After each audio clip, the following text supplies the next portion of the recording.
Can you hear me? Are you there? Yeah, I'm here. I'm back. I'm ready to continue. Good. Now that you've begun conditioning, let's return to 2070. After Coalescence collapsed. You were trapped in Singapore. With quarantine zones unlocked all over the world, we couldn't raise WA command. If we were going to escape, we had to improvise. We turned to the 54 Immortals. They were dangerous and unpredictable, but they were no enemy of ours. Hendricks trusted them? What choice did we have? If we wanted out of Singapore, we had to go through the biodomes. We had to go through the Immortals.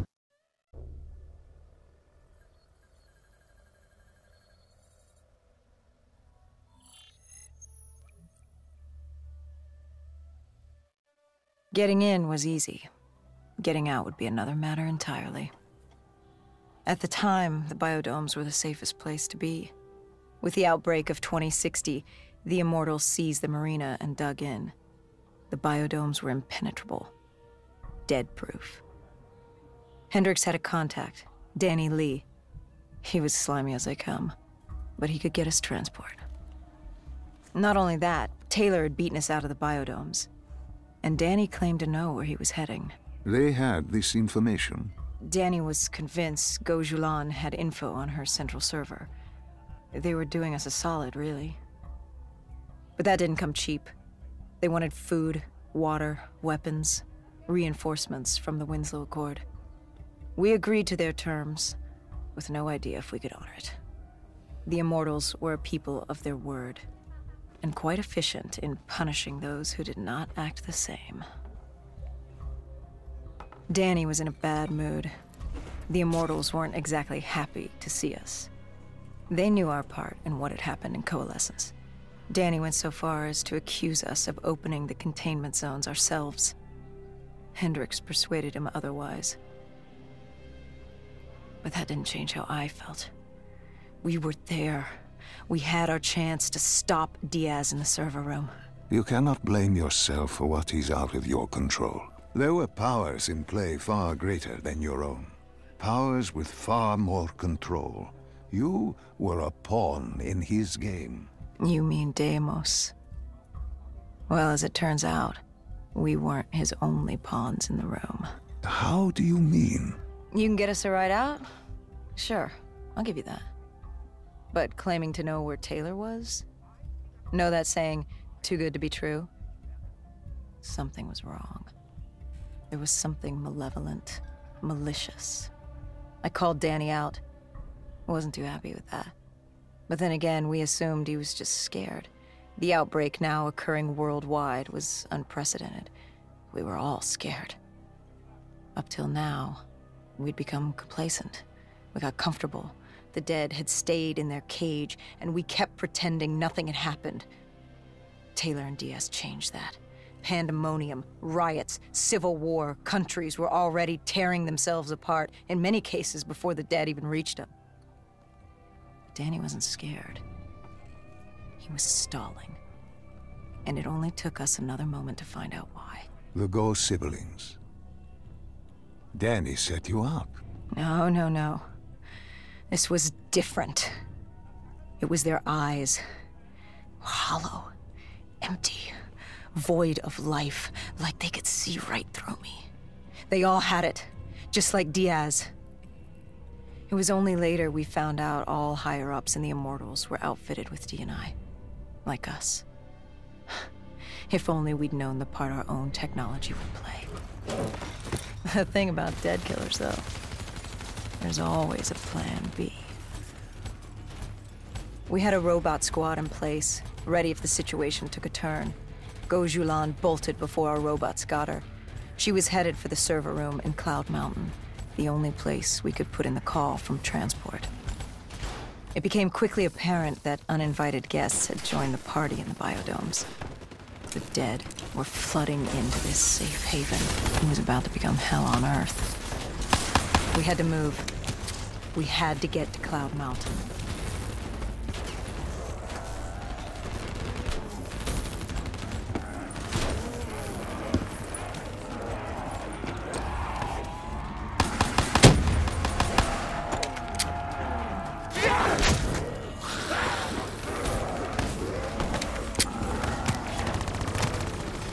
I don't know how the undead got in.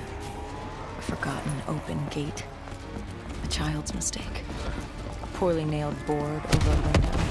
It didn't matter. It was spreading fast. We were already outnumbered 20 to 1. The remaining humans scrambling away. And locked in their homes.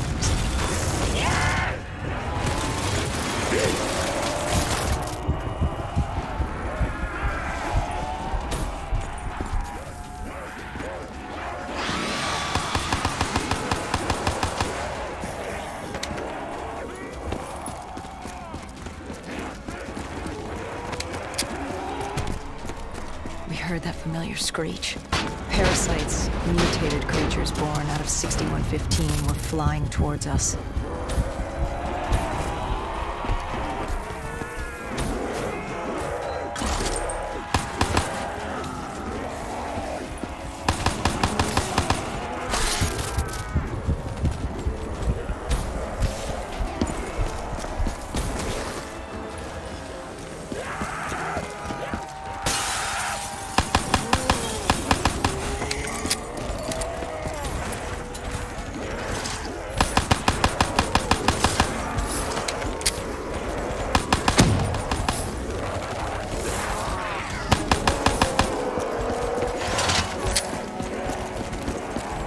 With the shipping yard cleared, Cloud Mountain was just ahead, the server room at the top. We had a long climb ahead of us.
happened in the server room?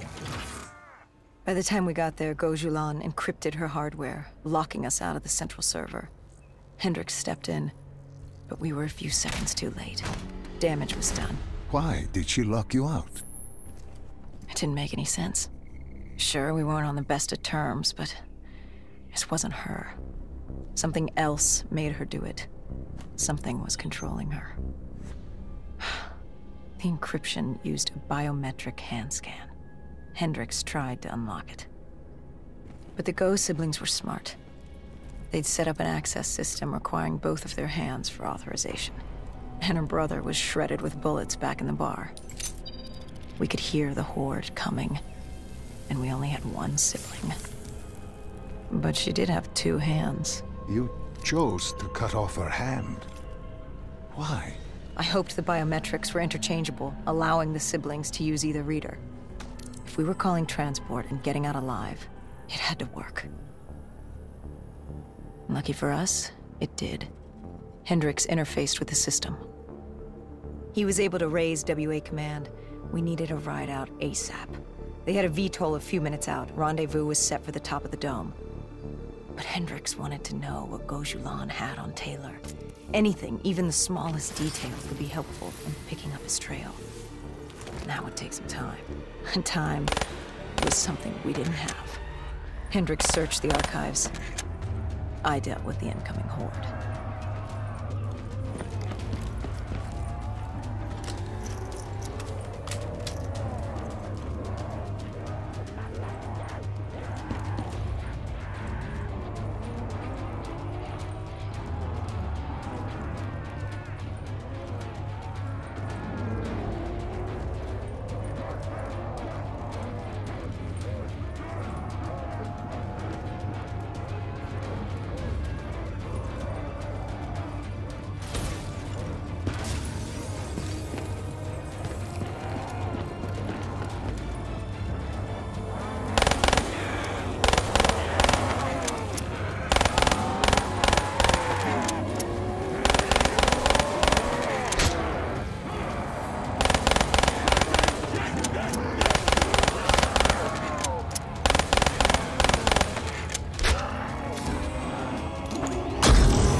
Hendricks had pulled all the data he could.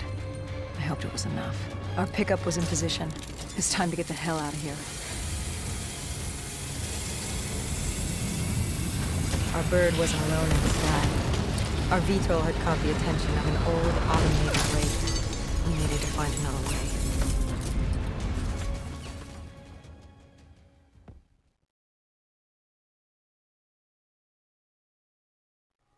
This wraith telling you.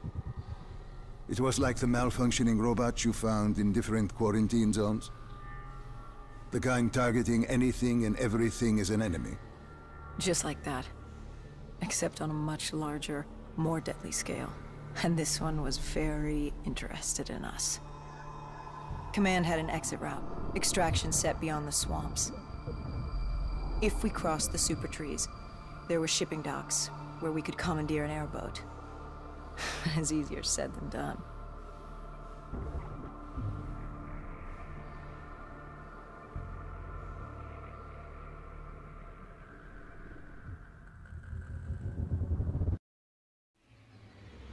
Between the flesh eaters and that wraith eyeing us, the super trees would be no walk in the park. To haul ass and stay out of sight. But they weren't our only concern. Winslow Accord picked up chatter ahead. Apparently, we weren't the only humans using the docks to escape.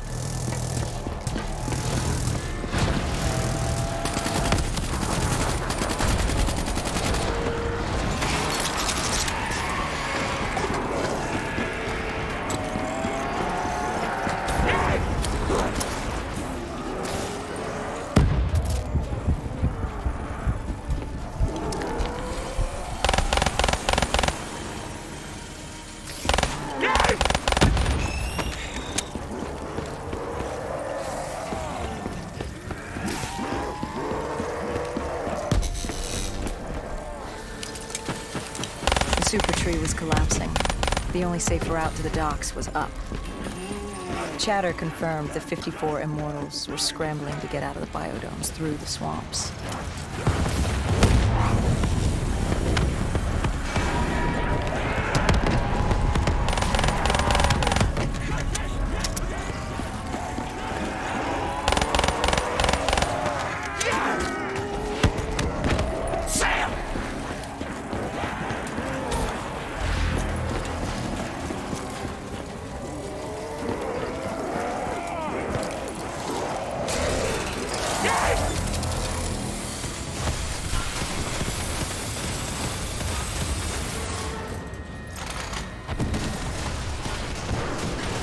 From the sound of it, they wanted us dead as much as the flesh eaters did.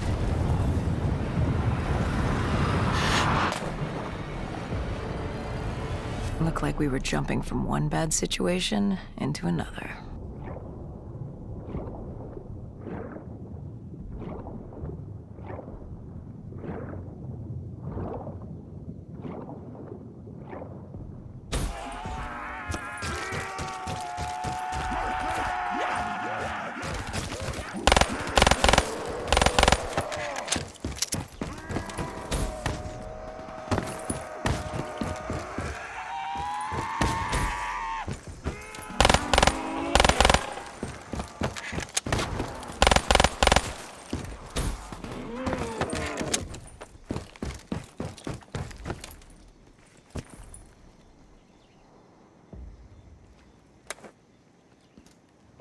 Hendricks commandeered an airboat and set the autopilot.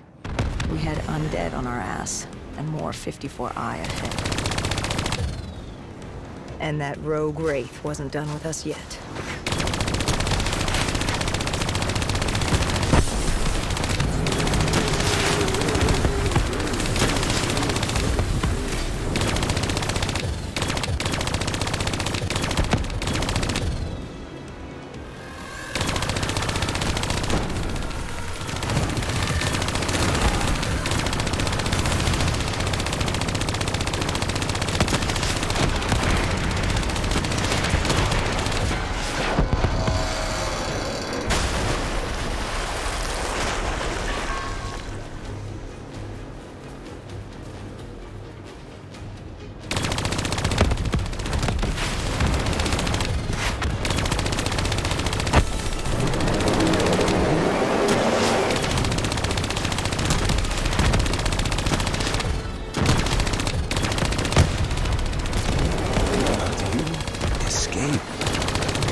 Exfil was just ahead. We were getting out of Singapore. What about Taylor? What did Hendricks learn from the server? Nothing. It had been wiped. Taylor was in the wind. And the virus, 6115, wouldn't stop this time. The Winslow Accord and CDP had been thrown into chaos. We'd lost Hong Kong, Berlin, and Cairo. And it was just getting started. What would come next? How the world would change? There was no way to be ready for that.